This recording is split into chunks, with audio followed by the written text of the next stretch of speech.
Madam President, we have a problem. Money. 6 years ago today, the United States Supreme Court made the problem worse. A lot worse. Thanks to the Supreme Court, our system of elections is riddled with corruption. Money floods our political system. Money that lets a handful of billionaires shape who gets into Congress and may decide who sits in the White House. And as Congress has become more beholden to billionaires and less worried about the American people, just look at what's happened in Washington. Armies of lawyers and lobbyists flood the hallways of Congress and regulatory agencies, urging just a little tilt for every law and every rule. A sentence here, an exception there, and always tilting in favor of the rich and the powerful. Corporate executives and government officials spin through the revolving door, making sure that the interests of powerful corporations are always carefully protected.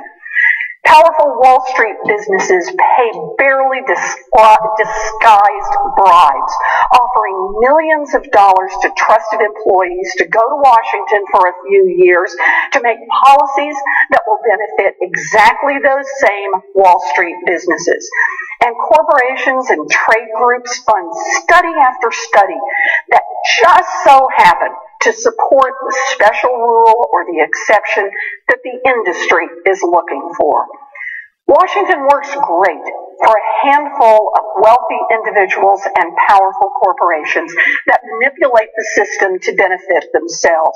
It works great for the lobbyists and the lawyers who slither around Washington day in and day out, handsomely paid to troll for special deals for those who pay them. But for everyone else, Washington's not working so well. And if we don't change that, this rigged political game will break our country. Change is needed in many areas, but we can start with how we fund elections. In 2012, about 3.7 million Americans gave modest donations, under $200, to President Obama and Mitt Romney. Those donations added up to $313 million. In the same election, 32 people gave monster donations to super PACs. 32 people spent slightly more on the 2012 elections than the 3.7 million people who sent modest dollar donations to their preferred presidential candidate. When 32 people can outspend 3.7 million citizens, it's pretty obvious that democracy is in real danger. We are headed into another presidential election, and I speak out today because I am genuinely alarmed for our democracy. I am genuinely alarmed because 6 years ago today, the United States Supreme Court said that the privileged few are entitled under the Constitution to spend billions of dollars to swing elections and buy off legislators. 6 years ago today, the United States Supreme Court overturned a century of established law, and in doing so, unleashed a flood of secret corporate money into our political system. Supreme Court created a big problem. But that does not mean that anyone with any integrity must just roll over and play dead. No, it is time to fight back. Sure, Supreme Court has a lot of power, and yes, they have used it to do a huge amount of damage. But even under the Supreme Court ruling, there is room to fight back against a complete capture of our government by the rich and powerful. And let's start right here with 3 examples of what this Congress could do right now, today, what this Congress could do if we had the political courage to stand up to the super wealthy few and a handful of corporations. Number 1, pass Senator Durbin's Fair Elections Now Act. This legislation would create public funding for congressional elections, matching the contributions of small donors so that working families would have a louder voice and could begin to compete with the rich and powerful. This is a bipartisan solution. Well, at least bipartisan outside Washington. According to a recent poll, Democrats and Republicans both agreed strongly with the idea of citizen-funded elections.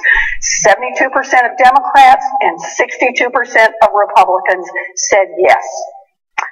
Number two, pass the Disclose Act, Senator Whitehouse's bill to force super PACs out of the shadows and make them tell where their money comes from.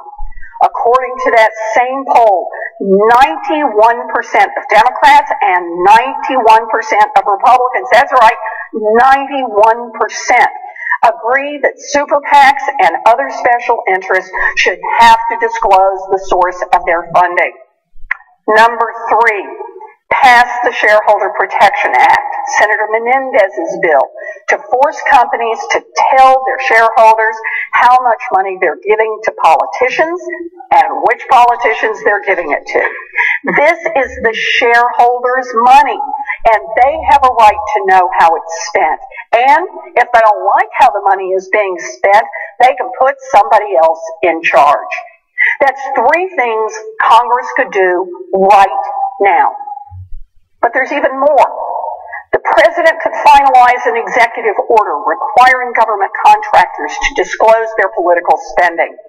Why should companies that do business with the government be allowed to give money in secret to benefit elected officials? 78% of Democrats and 66% of Republicans want to see this done. 5. The SEC has the authority right now to begin to put together rules that would require public corporations to disclose the money they spend in elections. Despite Republican efforts to try to block this rule through a rider in a recent government funding bill, legal experts agree that the agency still has all the authority it needs to prepare a disclosure rule. And the public demands action. The SEC has received more than 1 million comments from the people across this country urging the agency to issue this rule. 88% of Democrats and 88% of Republicans. That's right, 88% of both sides support public disclosure of political spending. 3 former SEC commissioners, 1 Republican, 2 Democrats, wrote a public letter to Chair Mary Jo White urging her to adopt this rule. It is time for the agency to stop making excuses and start doing its job. And 6, the FEC has the authority right now to require ads run by super PACs include disclosure of the main people or corporations that paid for them. If they want to run the country, then the billionaires shouldn't be allowed to hide in the shadows.